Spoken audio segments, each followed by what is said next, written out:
नमस्कार दोस्तों, स्वागत है आप सभी का मेरे YouTube चैनल पर। मैं हूं आपका दोस्त वन रक्षक राजेंद्र सरोड़िया। दोस्तों, आज के इस वीडियो में मैं आपको बताने वाला हूं कि यदि आपको MP फॉरेस्ट गार्ड बनना है, ठीक है, देखिए अभी भर्ती तो नहीं आई है, लेकिन हो सकता है कि जल्द भर्ती आ जाए। ठीक, देखिए बहुत सारे स्टूडेंट ये पूछते हैं कि नोटिफिकेशन कब आएगा। भैया नोटिफिकेशन कब आएगा मैं ये आपको नहीं बता सकता। क्यों?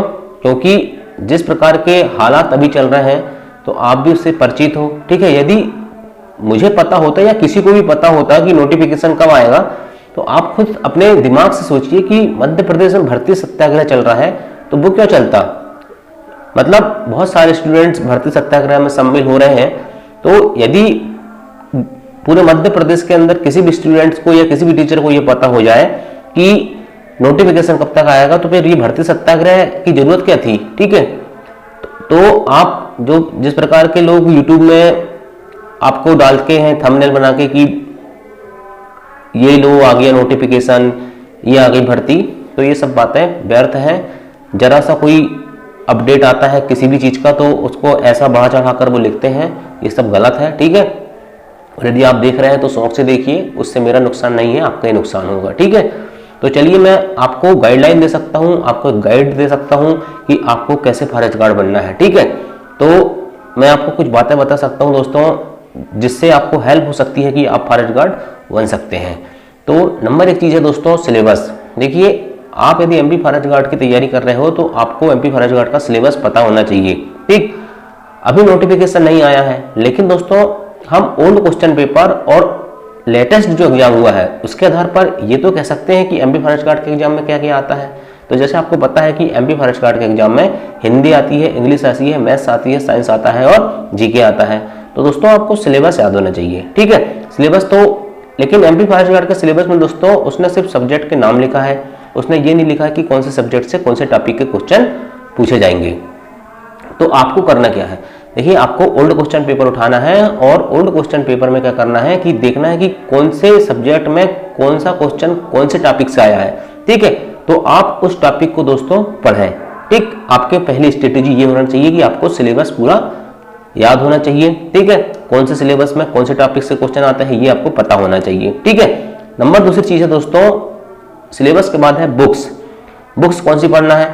आपने जैसे ही ओल्ड क्वेश्चन पेपर देखे 2017 में जो एग्जाम हुआ था फॉरेस्ट गार्ड का, और आपको पता चल गया कि कौन से सब्जेक्ट में कौन से टॉपिक से क्वेश्चन आते हैं, तो आप क्या करो, उन सब टॉपिक को एक कॉपी में लिख लो। उसके बाद दोस्तों किताब उठाओ, मैं किसी पब्लिकेशन का नाम नहीं लूंगा। ठीक है, आपको जो पढ़ना पढ़े, लेकिन मैं ये बताऊंगा कि आपको कौन सी किताब सेलेक्ट करना है। ठीक है, तो आप क्या करिए, जितने भी टॉपिक आपने सिलेबस के अकॉर्डिंग छांटे हुए हैं तो उस बुक का चयन कीजिए जो आपके पूरे सिलेबस को कवर करती है। ठीक है, क्या करती है, पूरे सिलेबस को कवर करती है। और कोशिश करिएगा कि ऐसी बुक्स का चयन करें जिसकी लैंग्वेज आपको समझ में जाए, जो पढ़ने में आपको आसान लगे। ठीक है, देखिए दोस्तों किताब एक ऐसी चीज होती है जो आपको खुद को पढ़ना पड़ेगा, क्योंकि किताब आपको पढ़ाने कोई नहीं आएगा। ठीक है, यदि कोई पढ़ा रहा है तो ठीक है, लेकिन किताब तो आपको स्वयं पढ़नी पड़ेगी ना, इसलिए आपको किताब ऐसी लेना चाहिए जो आपको समझ में जाए। ठीक, क्या होता है कुछ किताबों की जो लैंग्वेज रहती है बहुत टफ होती है, ठीक है, और समझ में नहीं आती है, तो आपको ऐसा नहीं करना है। आपको ऐसी किताब का सिलेक्शन करना है जो आपको समझ में आए और आपके पूरे सिलेबस को कवर करती हो। ठीक है, चलिए सिलेबस हो गया।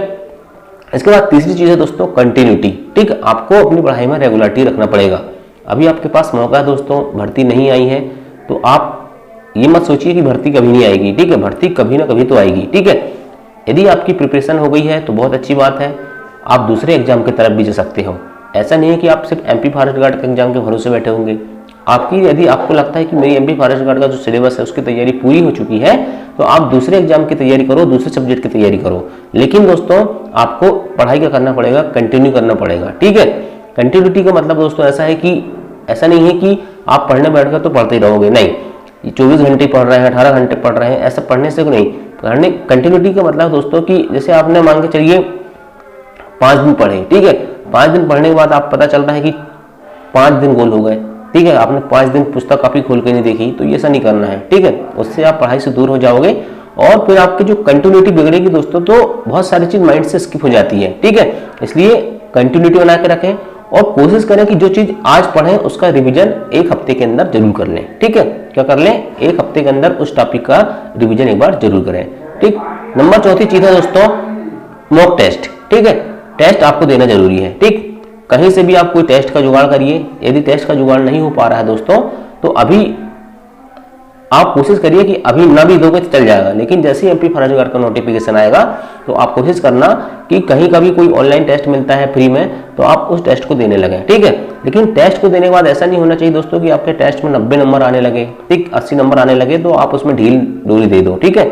आपको ऐसा नहीं करना है, ठीक। हो सकता है कि टेस्ट कुछ कभी कभी सरल आ जाता है, कभी कभी टफ हो जाता है, लेकिन आपको पूरी परफॉर्मेंस आपके एग्जाम हॉल में ही देना है। आपको एमपी फर्स्ट गार्ड का जो एग्जाम होगा वहां पर परफॉर्मेंस देना है, ठीक है। यदि आपके टेस्ट में अच्छे नंबर भी आ रहे हैं तो आप अपनी पढ़ाई को और मजबूत करिए, और यदि कम नंबर भी आ रहे हैं तो फिर आपको तो करना ही पड़ेगा, आपकी मेहनत पे ध्यान देने की जरूरत है, ठीक है। चलिए, पांचवी चीज है दोस्तों, मैंने चौथी चीज बता दी है टेस्ट, और पांचवी चीज है दोस्तों विश्वास। आपके अंदर आत्मविश्वास होना चाहिए, ठीक है। आपके अंदर इतना विश्वास तो होना चाहिए कि यदि मैं तैयारी करूंगा तो मैं एमपी फर्स्ट गार्ड का एग्जाम क्रैक कर लूंगा, ठीक है। और थोड़ा थोड़ा क्या करिए, थोड़ा थोड़ा मेहनत करिए, ठीक है। उससे आपका स्वास्थ्य भी ठीक रहेगा, और 25 किलोमीटर की जो पैदल चाल होती है फिजिकल में, तो वो भी आपकी क्लियर हो जाएगी, ठीक है। चलिए, थैंक यू, जय हिंद, जय भारत।